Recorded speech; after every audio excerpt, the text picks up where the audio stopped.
Am I my brother's keeper? The question is ancient, asked by Cain after murdering Abel. The expected answer is yes. We are responsible for each other, obligated to care for one another. But what does that obligation mean in practice? And what happens when keeping your brother means sacrificing yourself? This chapter shows us brotherhood pushed to its logical conclusion. And it's not pretty. Previously, anti-life.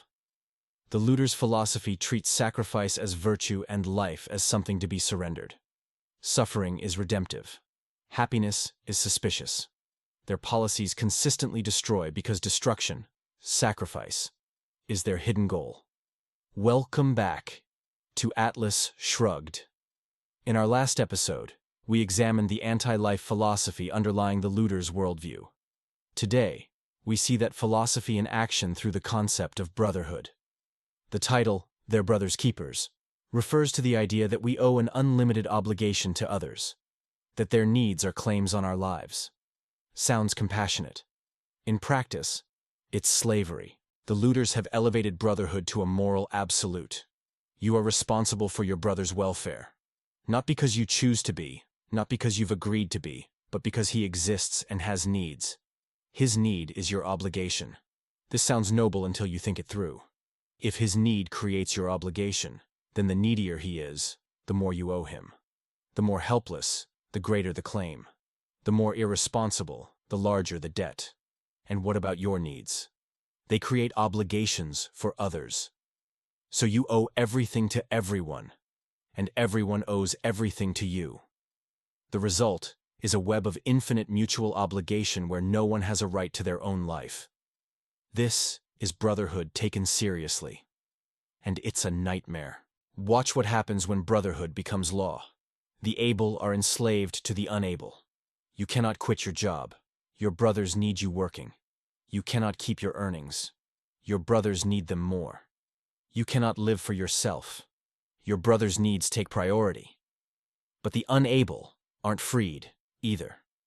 They're humiliated. They're made permanent dependents, defined by their needs, stripped of any chance to become capable. The system doesn't help them. It traps them in helplessness. And the whole structure depends on a dwindling number of keepers, the productive people who haven't yet been ground down. As more producers vanish, fewer shoulders bear the weight, until there's no one left to keep anyone. This is the tragedy of enforced brotherhood. It destroys the keepers and the kept alike. Their brother's keepers exposes the lie at the heart of collectivism. Brotherhood sounds like love, but enforced brotherhood is chains. Obligation sounds like connection, but unlimited obligation is slavery.